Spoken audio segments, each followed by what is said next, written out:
Sir మనకు ఇది double డాంబర్ రోడ్ అండి. ఇది సిద్దిపేట టు నంగనూరు పోయే రోడ్ అండి. డబుల్ డాంబర్ రోడ్ అనుకుని మనకు ఒక 20 గుంట వచ్చిందండి. 20 గుంట సైట్లో పోతున్నాం అండి.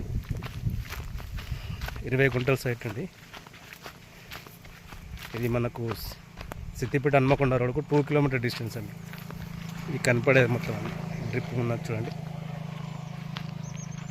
ఇది కనపడే మొత్తం 20 గుంటల సైట్. ఇది మనకు రైతు వచ్చేసి 150 గుంట చెప్తున్నానండి. మంచి నార్త్ ఫేస్ అండి. నార్త్ ఫేసింగ్లో ఉంటుంది. 150 గుంట చెప్తున్నాడు. కొంచెం నెగోషియబుల్గా తగ్గే అవకాశం ఉంటుంది. ఈ డబుల్ డాంబర్ రోడ్ అండి. నంగనూరు మండల్ విలేజ్. నాకు సిద్దిపేటకు వచ్చేసి 12-13 కిలోమీటర్ డిస్టెన్స్లో ఉంటుందండి. మనకు Siddipet outer ring road just 1.5 kilometre అండి. మనకు Siddipet Hanamkonda road 2 kilometre distance అండి. మనకు దుద్దిర టోల్ గేట్ వచ్చేసి 10 కిలోమీటర్ డిస్టెన్స్ అండి ఇక్కడ నుంచి. ఇప్పుడు మాత్రం బాగుందండి. మంచి ఫామ్ హౌస్కైనా దేనికైనా పనిచేస్తాను.